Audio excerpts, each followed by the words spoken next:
Subscribe कीजिए हमारे YouTube channel star गुरु को और दोस्तों इस बेल आइकन को दबाना ना भूलिए एकदम लेटेस्ट वीडियो सबसे पहले देखने के लिए। दोस्तों आज का हमारा यह वीडियो हर उस शोहर के लिए बहुत खास है जो अपनी बीवी की तारीफ लोगों के सामने करता है, अपनी बीवी की खूबसूरती लोगों के सामने बयान करता है और अपनी सोहबत की बातें अपने दोस्तों को बताता है। क्योंकि दोस्तों आज के इस वीडियो में हम आपको बताने वाले हैं कि इसके बारे में हमारे नबी हुजूर सल्लल्लाहु अलैहि वसल्लम ने क्या फरमाया है। इसलिए दोस्तों आपके लिए यह वीडियो बहुत खास है। आप चाहे मर्द हो या औरत, आप इस वीडियो को आखिर तक जरूर देखना और मेहरबानी करके अपने दोस्तों में शेयर भी कर देना ताकि और भी लोगों तक यह जानकारी पहुंच सके। तो चलिए दोस्तों शुरू करते हैं। दोस्तों कुरान शरीफ में इरशाद है कि बीवियां तुम्हारे लिए लिबास हैं और तुम उनके लिए लिबास हो। और आपको मालूम है कि लिबास इंसान की जीनत को बढ़ाता है और उसके ऐबों को छुपाता है। इसी तरह से शोहर और बीवी को भी चाहिए कि वो भी एक दूसरे के ऐबों को छुपाए, ना कि उनको लोगों के सामने जाहिर करे। मगर दोस्तों आजकल देखने में आता है कि बहुत से लोग अपनी बीवियों की तारीफ, अपनी बीवियों की खूबसूरती की तारीफ इस तरह से करते हैं जैसे कि वो किसी गैर के बारे में उनको बता रहे हैं। और यही नहीं, बहुत से लोग तो चाहे वो मर्द हो या औरत, अपने सोहबत की बातें भी इस तरह से मजे ले लेकर अपने दोस्तों और सहेलियों को बताते हैं जैसे कि वो किसी और की बातें उनको बता रहे हैं। मुस्लिम शरीफ की हदीस में नबी करीम सल्लल्लाहु अलैहि वसल्लम ने फरमाया है कि क़यामत के दिन अल्लाह तबारक व तआला के यहाँ मर्तबे के एतबार से सबसे बुरा शख्स वो होगा जो इस दुनिया में अपनी बीवी से वजीफ़ाए ज़ौजियत अदा करे और फिर उसकी पोशीदा बातें लोगों में जाहिर करता फिरे। यानी कि दोस्तों ऐसा शख्स जो अपनी बीवी की बातों को लोगों के सामने बयां करे और अपनी बीवी की खूबसूरती को लोगों के सामने जाहिर करे। इस तरह से दोस्तों यह एक बहुत बड़ा गुनाह है, इसको आप भूलकर भी ना करें, क्योंकि ऐसा करने से हमारे नबी हुजूर सल्लल्लाहु अलैहि वसल्लम ने मना फरमाया है।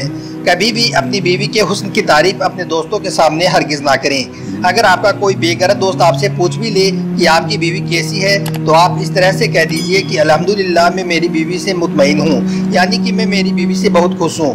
मगर इसके अलावा उसको अपनी बीवी की खूबसूरती के बारे में आप ना बताएं।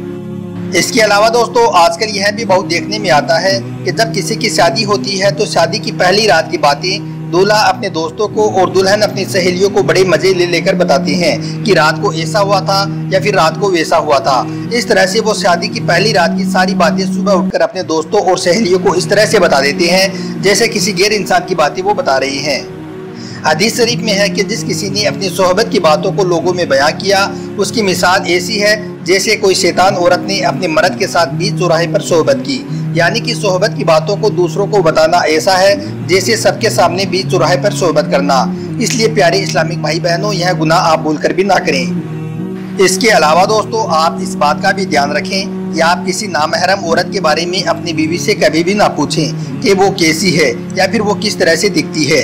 अगर आपकी बीवी इस तरह की बातें कभी आपको बताने भी चाहे तो आप उनकी बातों को ना सुने, बल्कि आप अपनी बीवी को फौरन चुप करा दें और आप उसको समझाएं कि मुझे किसी और औरत के जिस्मानी हुस्न व जमाल यानी कि किसी और की खूबसूरती या उसकी बोलचाल के बारे में आप मुझे ना बताएं, वरना इस गुनाह की नहुसत ये होगी कि तुम्हारी और मेरी मोहब्बत में फ़र्क आ जाएगा। इसके अलावा दोस्तों यह भी याद रखें कि बेपर्दा औरत शैतान की सूरत में आती है और शैतान की सूरत में ही वापस जाती है। इसलिए आप जब भी किसी अजनबी औरत को देखो और वो आपको पसंद आ जाए तो आप फौरन अपनी बीवी के पास चले जाएं, क्योंकि आपकी बीवी आपकी उस ख्वाहिश को ख़त्म कर देगी जो ख्वाहिश आपके दिल में पैदा हुई है। अगर आपने अपनी निगाहों को हिफाजत में रख लिया तो आपकी औलाद भी पाकीज़ा रहेगी। दोस्तों कहने का मतलब ये है कि हर शोहर और बीवी को एक दूसरे के ऐबों को छुपाना चाहिए, यानी कि दूसरों के सामने जाहिर नहीं करना चाहिए। अगर कभी किसी से कोई गलती हो भी जाए तो नरमी के साथ उसको सही बात समझानी चाहिए और गलत फहमियों की वजह से पैदा होने वाले इख्तिलाफ और फितने फसाद से बचना चाहिए और एक दूसरे की इज्जत की हिफाजत करनी चाहिए। एक मरतबा हुजूर सल्लल्लाहु अलैहि वसल्लम से पूछा गया, या रसूलल्लाह सल्लल्लाहु अलैहि वसल्लम एक बेहतरीन औरत की पहचान क्या है? तो आपने फरमाया कि जो औरत अपने शोहर की इताअत व फरमाबरदारी करे। फिर पूछा गया, या रसूलल्लाह और एक बेहतरीन मर्द की क्या निशानी है? तो आपने फरमाया कि जो मर्द अपनी बीवी की पोशीदा बातों को जाहिर ना करे, यानी कि बीवी की खास बातों को दूसरों को ना बताए। इसलिए दोस्तों आप अपने अंदर हया, अदब और हुस्न अखलाक पैदा करें और ऐसा कोई भी काम ना करें जिससे दूसरे की इज्जत कम होती हो। आप एक दूसरे की इज्जत की हिफाजत करें, एक दूसरे की ऐब पोशीदा रखें और दूसरों के सामने उनको जाहिर ना करें। आप एक दूसरे की जायज़ ज़रूरतों का ख्याल भी रखें। मर्द हलाल रिज़्क़ कमा कर लाए और घर की ज़रूरतों को पूरा करे और औरत उसकी हलाल कमाई में से खाना बनाए और दूसरी ज़रूरतों का ख्याल रखे। और उसकी हलाल कमाई पर शुक्र और सब्र करें और अपने घर की और अपने खुद की इज्जत का ख्याल भी रखें। और दोस्तों, मर्द और औरत दोनों एक दूसरे से वफादारी रखें और अपने शरीके हयात के अलावा किसी गैर औरत या गैर मर्द के बारे में ना सोचें। दोनों एक दूसरे के रिश्तेदारों और दोस्तों की इज्जत करें और उनसे हुस्न सलूक करें और अंजो गम, मुसीबत और बीमारी में एक दूसरे के साथ रहें और एक दूसरे की मदद करते रहें और उन्हें तसल्ली दें और हौसला अफजाई करते रहें।